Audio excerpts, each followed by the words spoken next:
Nós tivemos uma grande operação no Complexo do Alemão, o delegado falou que ali, naquele complexo, entram 10 toneladas de droga por mês. Você sabe que entra, por que não está impedido que entre? Não adianta ter grandes operações espetaculares e midiáticas quando o resultado é o empoderamento de facções. Nos últimos 13 anos, nós temos 500 mil assassinos que não foram alcançados pela lei. O Estado de São Paulo tem 3 milhões de crimes por ano registrados. Quanto disso você acha que pode estar relacionado ao PCC, crime organizado de São Paulo?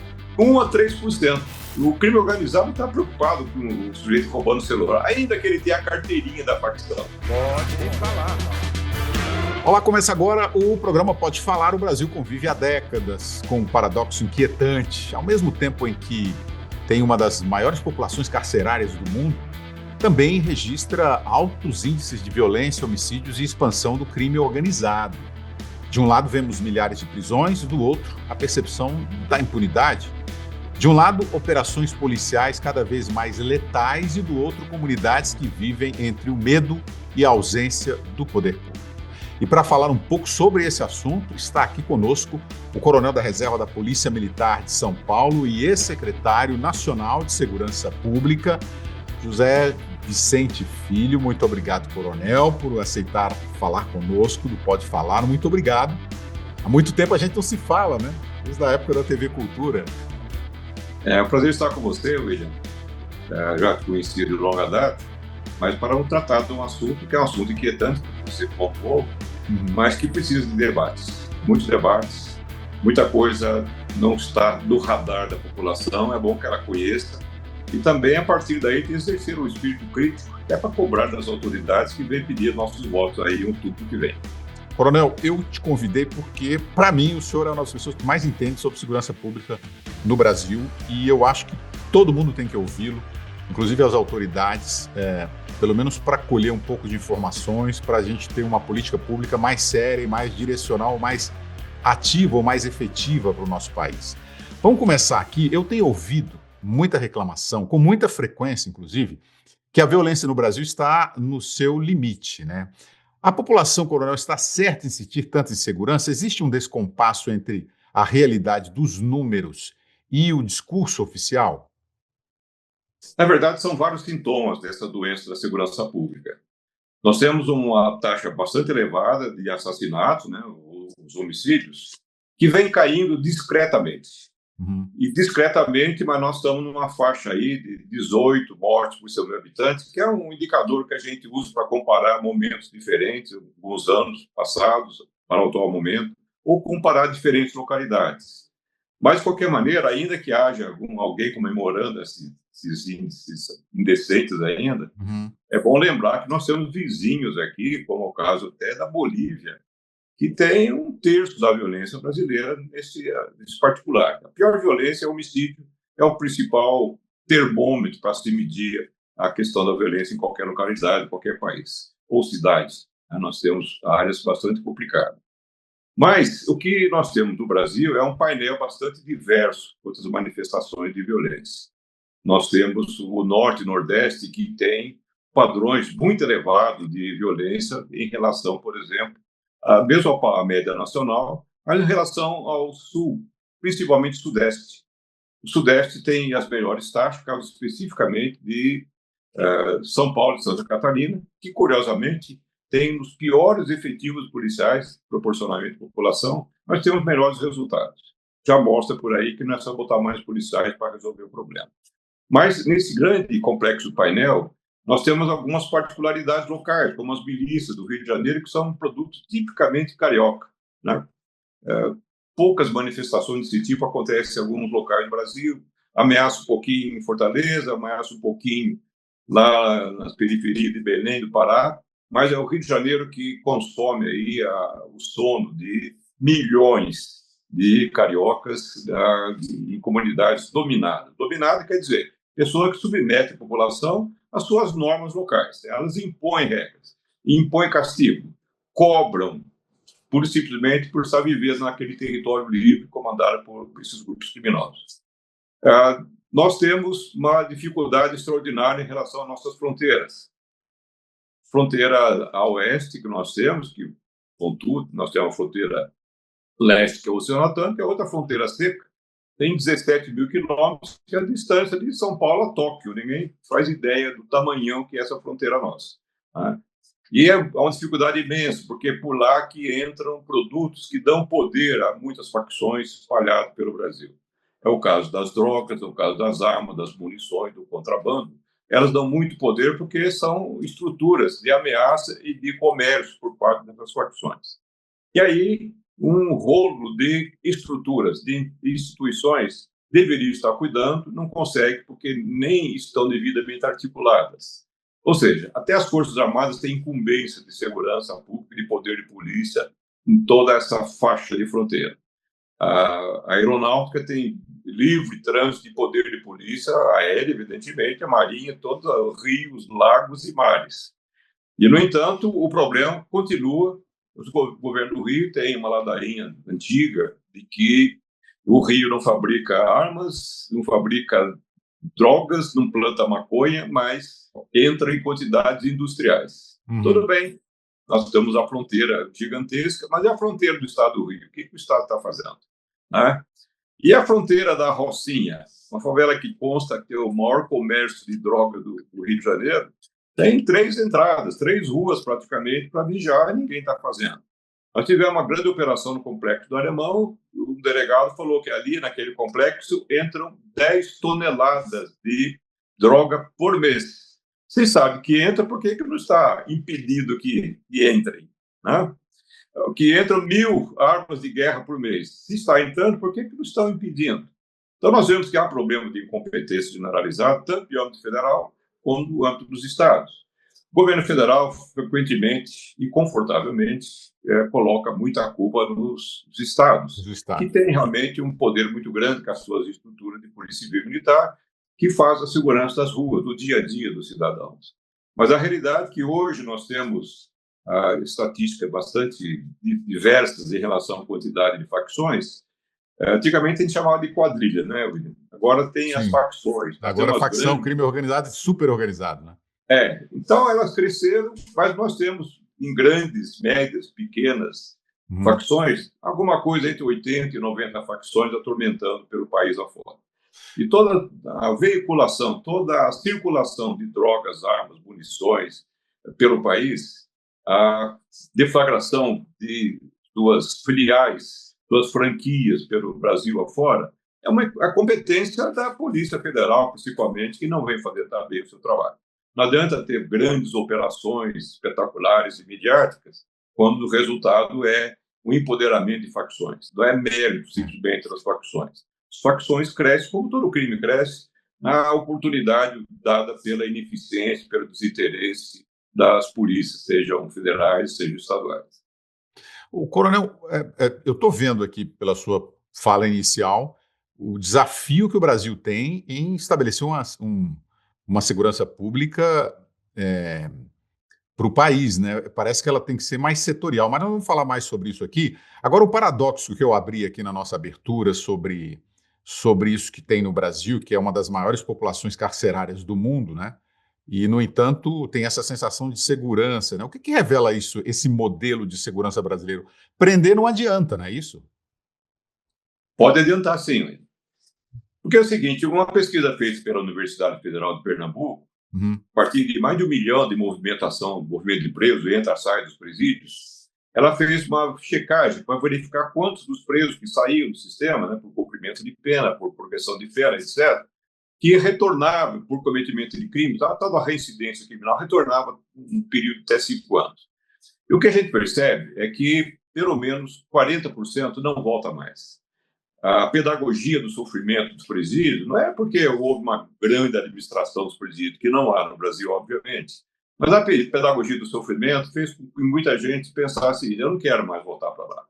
Não vai ficar um bom cidadão, mas vai tomar mais cuidado, tentar, pelo menos, não cair na facilidade de pequenos crimes e voltar para o sistema. Então, essa é uma realidade. É importante mencionar o seguinte, nos últimos 10 anos, nós tivemos pelo menos 500 mil assassinatos, mas nós temos 80 mil presos por assassinatos. Então, nós temos, estava fazendo um cálculo aqui, nos últimos 13 anos, Nós temos 500 mil assassinos que não foram alcançados pela lei. Tá? Muitos foram até identificados, foi fulano que matou, mas não conseguiram prendê-lo. Ou prendeu e não havia prova suficiente para fazer a condenação. Essa é uma dura realidade em questão da impunidade. Nós temos diferentes problemas de segurança, William, nós falamos do crime organizado, mas o crime organizado, ele incomoda o cidadão no seu dia a dia, raramente. Talvez mais concentrado em alguns territórios dominados, por causa das milícias e facções do Rio de Janeiro, que impõem até a hora de dormir, quem pode entrar, quem não pode, táxi pode, cabeleireiro tem que pagar taxa, todo mundo tem que pagar. Mas fora disso, veja o seguinte, o Estado de São Paulo tem 3 milhões de crimes por ano registrados, boletins de ocorrência, 3 milhões aproximadamente. Desses 3 milhões, eu falei com um chefe do Centro de Inteligência da Polícia Militar há uns 3 anos, e perguntei para ele quanto disso você acha que pode estar relacionado ao PCC, Crime Organizado de São Paulo. Ele falou, olha, 1 a 3%. 1 a 3%?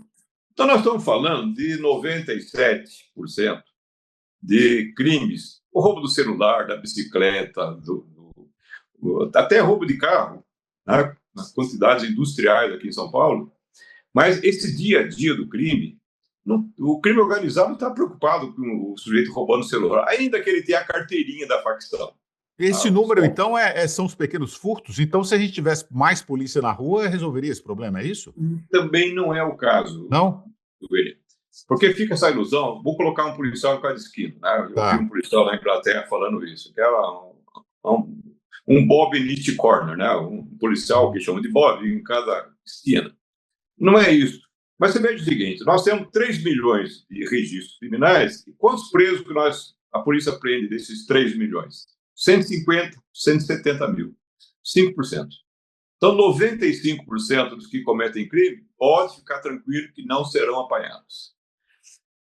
O principal indicador da eficiência policial de investigação, pelo menos... Mas não serão apanhados, coronel, por quê? Por causa da polícia, da ineficiência da polícia ou da justiça? Por várias razões. Um deles é que a prevenção nossa é deficiente, evidentemente. Ok. Né? Um segundo aspecto importante é que nós não temos uma restrição legal que cause um efeito dissuasório, ou seja, um efeito intimidador para o criminoso. Vou dar um exemplo mais claro que a nossa audiência vai entender logo. Há uns 3 meses atrás, mais ou menos, um tal de Patrick, um ladrãozinho do Rio de Janeiro, estou falando ladrãozinho com 21 anos, ele foi preso 86 vezes. Mas ele não foi preso porque policial cismou com a cara dele. Foi preso roubando. Preso em flagrante. Levado ao juiz para audiência de custódia, está preso, o juiz roubou o quê? Roubou um celular usado aí. Então não é um fator preocupante para a sociedade e vai responder o crime em liberdade. Ele volta em liberdade, enquanto o policial terminando de assinar a papelada, o sujeito já está na rua. O que ele vai fazer? Roubou 85 vezes depois da primeira vez. Então, essa nós chamamos de reiteração criminosa. O sujeito pratica um crime, pratica outro, dá sequência. O sujeito com 21 anos, 86 prisões, ele não tem remédio, não tem cura. Então, é necessário, nós estamos já com algumas alterações na nossa caixa de ferramentas da nossa legislação criminal, que está lá principalmente com o relator da PEC da Segurança, o deputado Mendonça Filho. Ele deve apresentar, possivelmente agora em fevereiro, março, para a votação. Ele inclui nessa PEC, diferentemente do projeto original, também essa ideia da reiteração criminal, o sujeito ficar preso depois da terceira vez, por menor que seja a importância do objeto roubado. Né? Porque o que acontece? Fica a impunidade tão visível que nós já temos, aqui no Brasil, de maneira geral, apenas 30% de média dos homicídios são resolvidos, esclarecidos pela Polícia Civil, no caso. Então, 70% não vai ser alcançado. Isso vira até uma pedagogia também no meio criminoso. Pode fazer que não acontece nada. Ou a chance de acontecer é muito pequena. Essa é a ideia da impunidade. Mas o Brasil todo é assim? Não. Nós vemos que a Polícia Civil do Distrito Federal Santa Catarina, e até do Mato Grosso do Sul, por vergonha na cara, resolveram sair desse atoleiro, vamos fazer uma eficiência, que é aquilo que a sociedade espera da gente, e chegaram a mais de até 90% de esclarecimento. Então dá para fazer. Dá para intimidar o criminoso. Essa é uma das situações. Outro aspecto importante, você está nos Estados Unidos agora, eu estive fazendo um passeio em Portugal, segurança não é problema lá. Você passeia à noite com o celular na mão, em Lisboa, no Porto, lugar que eu tive o prazer de passear, não passa pela sua cabeça de que você vai ser assaltado. E não tinha milhares de policiais na rua, né? E você não vê policial na rua. Você não vê. Aqui nos Estados Unidos é a mesma coisa. Então, o que acontece? Minha filha foi para o Japão o mês passado, com as filhas dela. Também não sentiu esse problema. Então, você percebe o seguinte, existem culturas, como é o caso da cultura japonesa, que a gente já conhece ou imagina, que é uma cultura de respeito às normas, de respeito social. Então, numa cultura como essa, todo mundo fica de olho em fazer certo. Nós temos essa cultura aqui? Não temos. Aqui nós temos, tem pouquíssimos latrocínios, né, que é a morte em assalto, mas as mortes no trânsito chegam a ser 20 vezes maior do que as mortes em assalto. É mais perigoso você morrer no trânsito do que morrer num assalto aqui, né? Coronel, eu gosto de conversar com o senhor porque o senhor esteve lá, o senhor trabalhou muito, muito tempo, né, na polícia e hoje o senhor é um analista desta área. Como é que... Porque as pessoas que estão nos assistindo ficam perguntando lá, então, coronel, como é que começar? Ou melhor, por onde começar o combate à criminalidade? É a melhoria da segurança pública? Eu sei que é uma pergunta vaga, mas ela é inevitável, né? É o uso da força? Onde é que tá o gargalo do Brasil? É a justiça? Porque nós temos a fama de que a polícia prende, né? Tem essa frase usada pela população: a polícia prende e a justiça solta. Onde começar? Por onde começar, coronel? Para problemas complexos não ter resposta simples, né? Sim. É o velho dilema. Mas vamos tentar construir alguma coisa. Não. Então, primeiro, seria importante a gente ter uma estrutura nacional, eu estive nessa posição lá em Brasília, que seria o Ministério da Segurança Pública. Porque tudo isso que nós estamos falando precisa botar num painel, numa lousa, como queiram, e escolhendo o que dá para fazer imediatamente, ou a médio prazo, a longo prazo, o que dá para fazer com mais polícia, o que dá para fazer com outras medidas. Se percebeu, por exemplo, que o crime organizado é uma coisa a tocar à parte desse crime desorganizado que atormenta nossas ruas, nossas esquinas. Crime organizado é uma coisa que não tem nada a ver com o assaltante de esquina.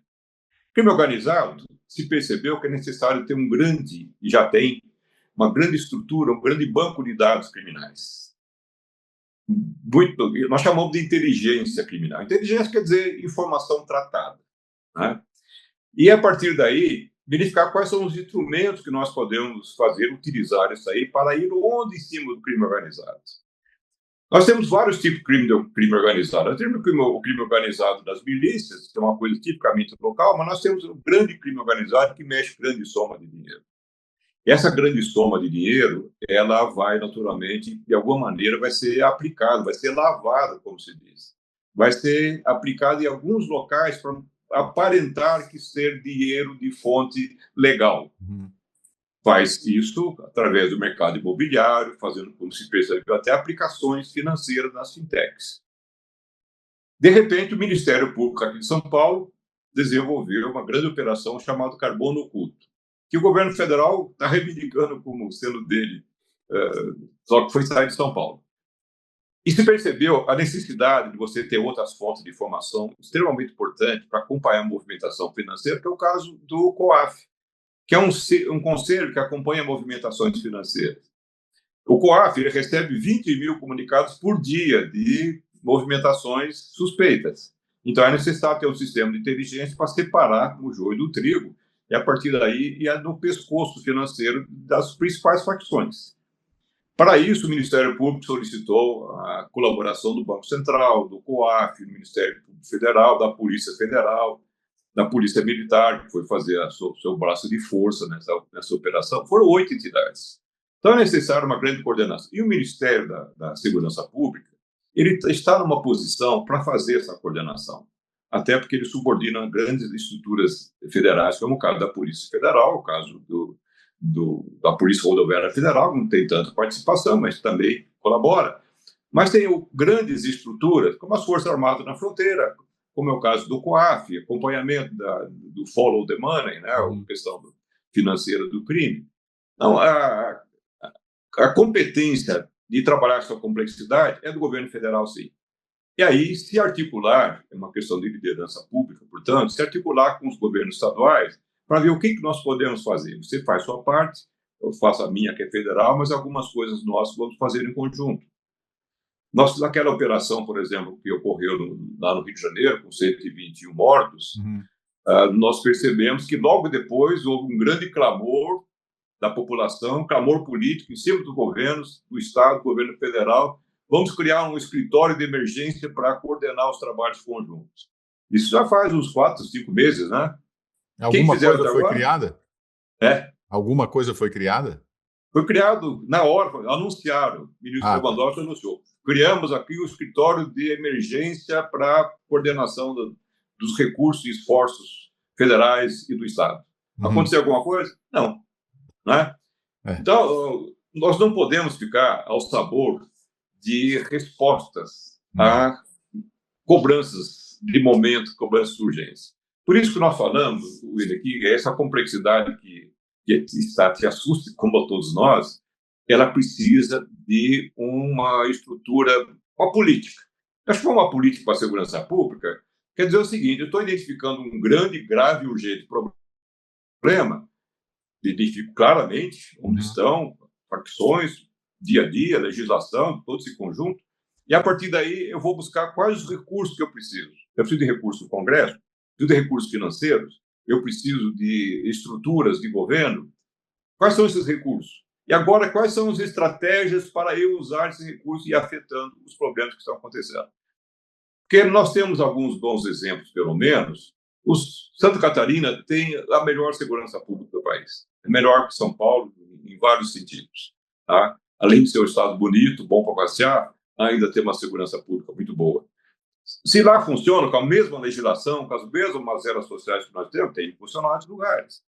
Porque é tão diferente da Bahia, que tem um governo progressista há quase 20 anos, e é o estado mais violento do Brasil. A polícia mais violenta do Brasil.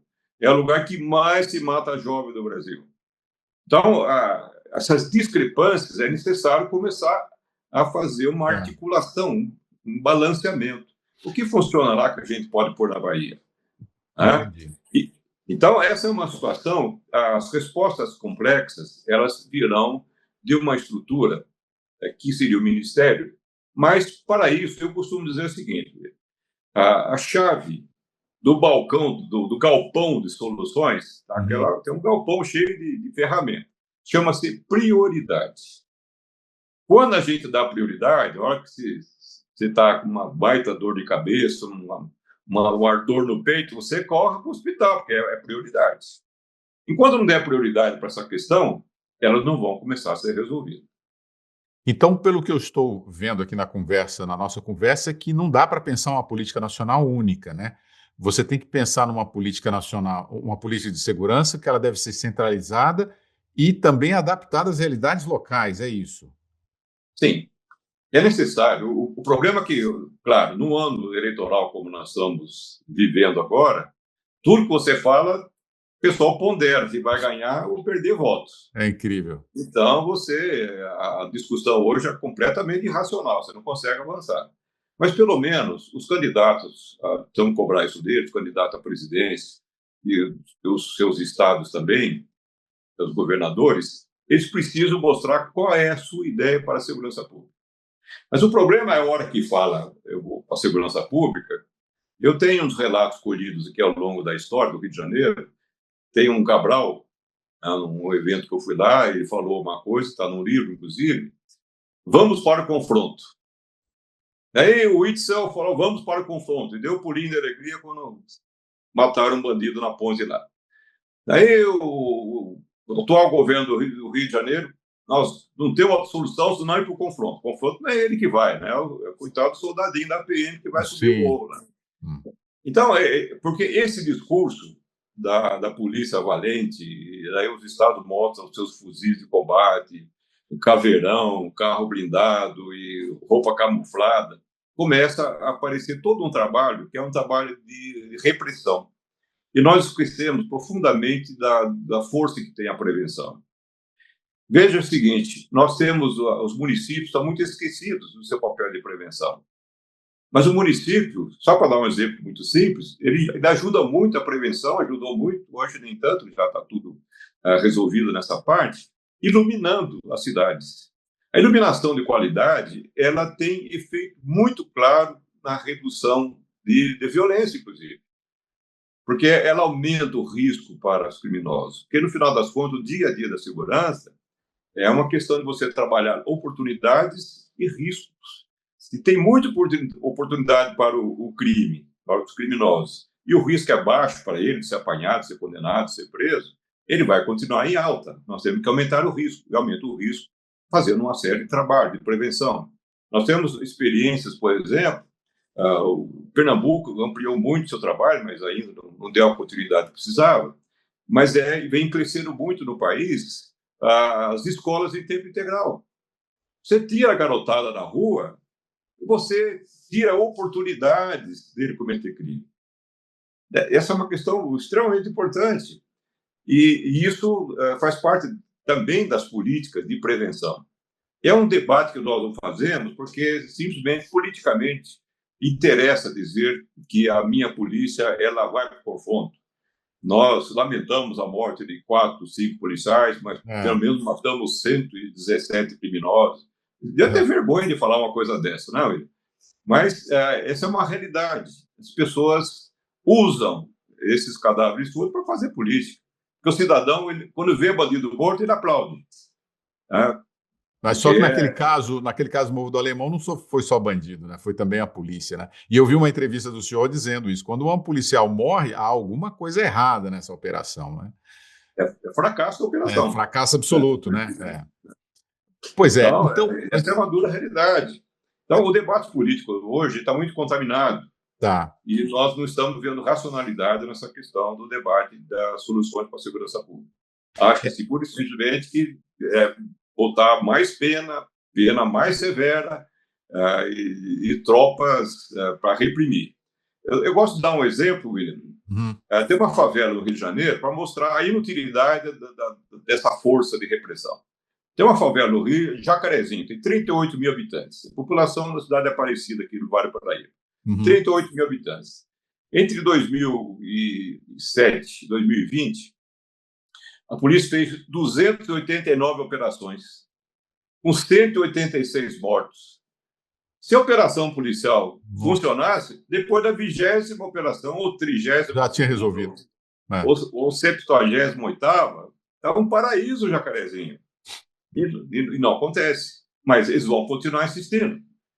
Daí como consta que o Einstein dizia, o exemplo da insanidade humana é repetir o mesmo erro achando que um dia vai dar certo. É incrível, né? Na verdade, o que eu estou percebendo é que o trabalho da segurança pública não inclui não está só na segurança, na questão da segurança pública, do uso da força. São várias ações juntas, né? Polícia comunitária, investigação eficiente, educação, emprego, não é isso? Ressocialização. São várias ações juntas. Agora, o nosso tempo aqui, infelizmente, Coronel, se esgotou, mas eu tenho uma pergunta para te fazer, que é uma pergunta genérica. Quando vai terminando o programa, a gente acaba fazendo esse tipo de pergunta. É possível a gente reduzir a violência sem enfrentar a desigualdade material no nosso país? É possível, sim. É possível? É possível. Nós temos áreas, periferia de São Paulo, que nós tivemos uma redução de 90% da violência num período aí de 25 anos. Tá? Então, quando a violência ela vai diminuindo, a sociedade ela vai entrando num outro ritmo de ajuste social. Quanto mais violência vê, parece que é uma pedagogia da violência. Quanto mais polícia vê, mais ela se repete, mais ela se recicla. Então, existe possibilidade, sim. Nós temos países e áreas tremendamente pobres, o caso da Bolívia, o caso da Índia, são países de baixíssima violência. Então, é uma questão de melhorar um pouco mais a cultura da nossa sociedade. Claro que toda a corrupção que a gente vê, todos os juízes com seu altíssimo salário, furando todos os tetos possíveis, são sempre um mau exemplo. E que, se eles podem, eu também vou fazer aqui embaixo. Então, um pouco de bom exemplo das autoridades também ajudaria bastante. O exemplo de cima acaba influenciando o comportamento de baixo, né? Sim. Só para terminar, tem um grande estudioso de violência no mundo, ele esteve aqui em São Paulo, o nome dele é Manuel Eisner, professor da Universidade de Cambridge. E ele falou, olha, os países muito violentos eles têm algumas características em comum. Algumas se apontou, tem uma desigualdade intensa, mas tem também muita corrupção. A corrupção é um farol daqui, tudo pode. Aqui liberou geral. E depois é difícil segurar. Entendi. Coronel José Vicente, muito obrigado por essa entrevista. Que pena que o tempo já se esgotou, que tinha um monte de assunto para tratar aqui, mas é como o senhor bem disse, né? Esse assunto é tão complexo, né? A solução dele é tão complexa que precisa de muito debate e muita ação ao mesmo tempo, não é isso? Sim. É um desafio de coordenação. Primeiro prioridade, depois coordenação dos recursos que nós temos. Não precisa inventar recursos, não. O que nós temos bem gerido pode fazer uma grande diferença para uma sociedade melhor aqui no Brasil. Muito obrigado pela entrevista, Coronel. Obrigado pela oportunidade, Luiz. Pode falar.